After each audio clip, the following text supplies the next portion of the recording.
अस्सलाम वालेकुम guys, welcome back to my YouTube channel Zubair Yusuf Mughal. उम्मीद करता हूँ आप सब खैरियत से होंगे। मैं भी अल्हम्दुलिल्लाह अल्लाह के करम से ठीक हूँ।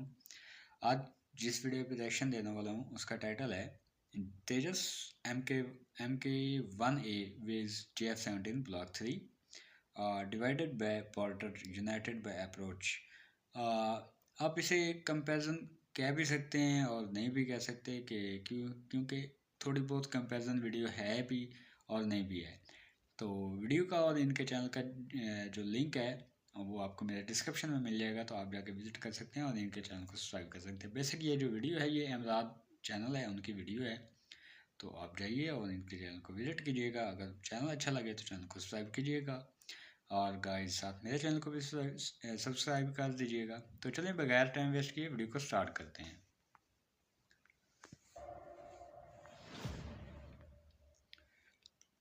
अस्सलामुअलैकुम। Welcome to Imrad. दोस्तों, बात आज हम करने जा रहे हैं तेजस MK1A वालेकुम एयरक्राफ्ट अस्सलाम और रहमतुल्लाहि व पाकिस्तान चाइना बरकातहू। के GF17 थंडर ब्लॉक 3 एयरक्राफ्ट के हवाले से।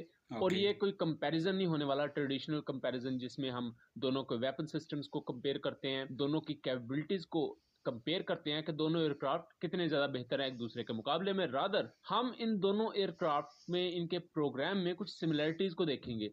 किस तरह ये दोनों एयरक्राफ्ट डिवाइडेड बाय बॉर्डर तो हैं ही, लेकिन यूनाइटेड बाय देयर अप्रोच। इसमें आपको एक चीज नजर आएगी कि इनकी अप्रोच में काफी ज्यादा आपको सिमिलरिटीज देखने में मिलेंगी। जैसे पाकिस्तान चाइना ने कुछ चीजें GF17 में लेकर आई, वैसी ही चीजें हमें तेजस की तरफ से भी देखने को मिली। यहाँ मैं कुछ सही। बात करना चाहूंगा इनके सबसे पहले डिजाइन को लेकर, और एक जनरल परसेप्शन की भी बात करेंगे एक नए इक्विपमेंट को लेकर जो कि पाकिस्तान और इंडिया के लोगों में पाया जाता है। हम सबसे पहले अगर तेजस MK1A पर आ जाएं तो तेजस MK1A एयरक्राफ्ट के प्रोटोटाइप की फर्स्ट फ्लाइट 2022 में हुई थी, और इसका जो ओह जेनुइन एक अच्छा। एयरक्राफ्ट निकलकर सामने आया हिंदुस्तान एरोनॉटिकल लिमिटेड की तरफ से, उसकी फर्स्ट फ्लाइट हमें देखने को मिली 28 मार्च को। 28 मार्च ये 2024 जो को अभी फर्स्ट गुजरा फ्लाइट है। के बाद बारी थी इनकी डिलीवरीज की, बट डिलीवरीज अब डिले हो चुकी हैं तेजस MK1A एयरक्राफ्ट की। जबकि हम्म। अगर हम GF17 ब्लॉक 3 की बात करें तो फर्स्ट फ्लाइट इसकी दिसंबर 2019 में हुई थी, एंड लेटर ऑन मार्च।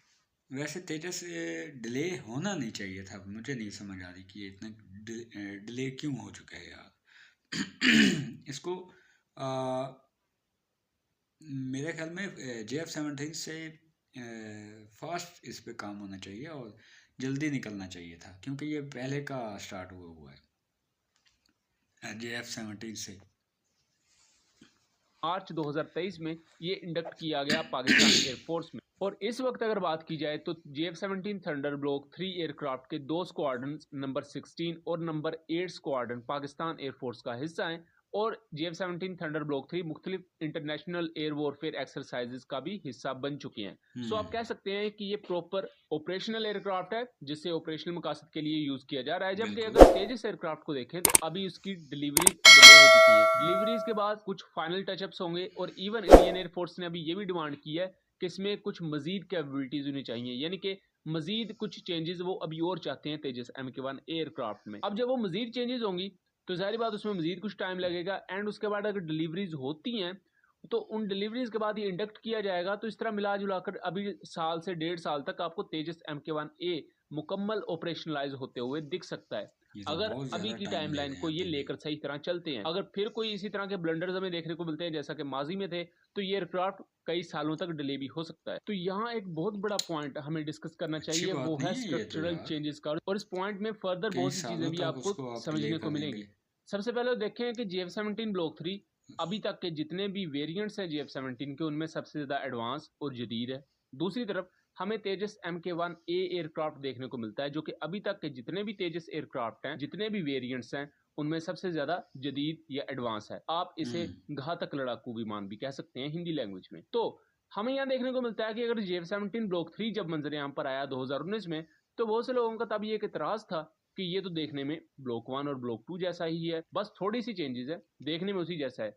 और इसी तरह अब जब तेजस MK1A एयरक्राफ्ट मंजर आम पर आया, तभी बहुत से इंडियन दोस्तों का यही समझना था और कहना था कि ये तो देखने में पुराने तेजस जैसा ही है। अब इसकी एक हम्म। बहुत अहम रीजन है, क्योंकि पाकिस्तान इंडिया में एक जनरल परसेप्शन लोगों का ये बनता है कि जब एक नया वेरिएंट आ रहा होगा तो उसकी बिल्कुल ही कोई स्ट्रक्चरल डायमेंशन ही डिफरेंट होंगी, और वो देखने में बिल्कुल कोई नया जहाज होगा। ऐसा दुनिया में कहीं भी नहीं होता।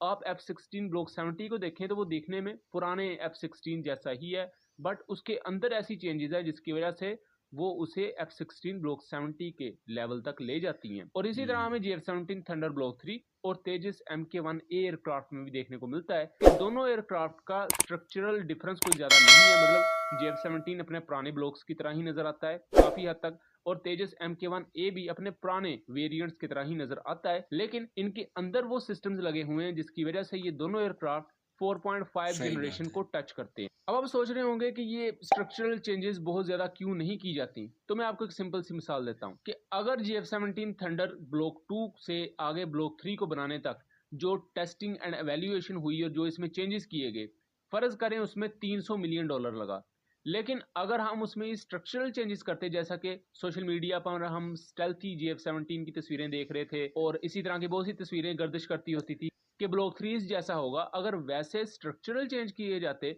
तो इसकी जो कॉस्ट थी इस पूरे प्रोग्राम की, वो $300 मिलियन से बढ़कर हो सकता था $700 मिलियन के आसपास चली ओह! जाती। ये एक मैं आपको रफ सा एस्टिमेट या एक रफ सा हाँ, फिगर बता रहा ज़ाहिर-सी हूँ, बात इसका है। हकीकत से कोई ताल्लुक नहीं है। समझाने का मकसद ये बजट है कि आप बाहर के डिजाइन को चेंज बढ़ नहीं करते। जाना अगर था। बाहर के डिजाइन को ही चेंज करना है तो फिर आप उस नई चीज को नए एयरक्राफ्ट का नाम देके नए सिरे से कैंपेन करते हो, नए सिरे से मार्केटिंग करते हो, फिर आप हुँ, उसे पुराने जहाज का नाम नहीं देते।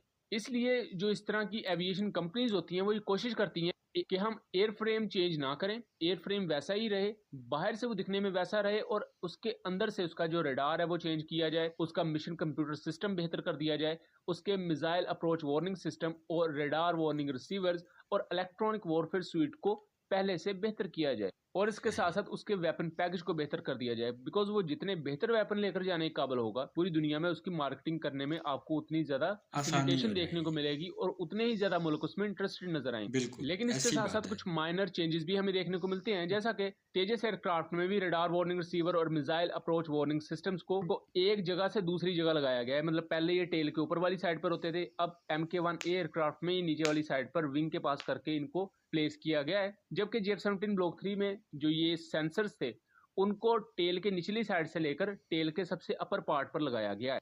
उसके अलावा हुँ, सैटेलाइट कम्युनिकेशन के लिए जो VHF कम्युनिकेटिव एंटीनाज होते थे उन्हें भी GF-17 और तेजस एयरक्राफ्ट में थोड़ा सा डिस्प्लेस किया गया है। एक जगह से दूसरी जगह उनमें थोड़ी सी आपको चेंजेस देखने को मिलेंगी, लेकिन ये वो चेंजेस है जो बहुत गौर से देखने पर आपको नजर आती हैं। ये बहुत ज्यादा हुँ। वाजे चेंजेस नहीं होते। लेकिन अब इन तमाम चीजों को एक साइड पर रखते हुए हम एक शॉर्ट सा ओवरव्यू लें तो GF-17 की मौजूदा जो इस वक्त पोजीशन है और पोस्चर है वो तेजस Mk1A से काफी बेहतर है, क्योंकि GF-17 थंडर को मार्च 2023 में पाकिस्तान एयरफोर्स में इंडक्ट करने के बाद ये multiple international air warfare exercises का हिस्सा भी रहा।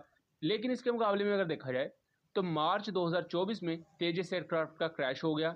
उससे पहले फरवरी 2024 में इसकी डेडलाइन थी डिलीवरीज की, जो कि मीट नहीं हो पाई। अब इंडियन एयरफोर्स इसमें मजीद कुछ चेंजेस चाहती है और ऑब्वियसली उन चेंजेस को वहां अभी इंप्लीमेंट करने के लिए मजीद टाइम लगेगा, और उस डिले को भी मिला लें तो आगे चलकर आपको इसकी इंडक्शन में मजीद ताखीर देखने को मिल सकती है। और अगर ये डिले थोड़ा और लंबा चलता है तो वो तेजस एयरक्राफ्ट के ओवरऑल प्रोग्राम के लिए खतरा बना रहेगा, और इसकी जो पोटेंशियल एक्सपोर्ट हो सकती है फ्यूचर में किसी मुल्क को, उसके लिए भी ये कोई अच्छा शगुन नहीं होगा। सही बात है। ये बिल्कुल भी अच्छी बात नहीं है कि ये इनका जो तेजस है ये इतना डिले हो। तो पहले भी खैर कब से ये इन्होंने ऑर्डर किए हुए हैं और उसके बावजूद भी 2024 में इनको ये कंप्लीट इनका एक वो जो मुआहदा था उसके मुताबिक इनको मिलने थे, लेकिन नहीं मिल सके। तो अभी भी तकरीबन 7-8 माह या 1 साल से ज़्यादा भी लग सकता है। तो ये चीज़ बिल्कुल ज़रा नामुनासिब है। खैर गाइज, अगर वीडियो अच्छी लगी है तो वीडियो को लाइक एंड शेयर ज़रूर करना है, चैनल को सब्सक्राइब करना है। तो इंशाल्लाह मिलते हैं नेक्स्ट वीडियो में, तब तक अपना और अपनी फैमिली का ख्याल रखिएगा। अल्लाह हाफ़िज़।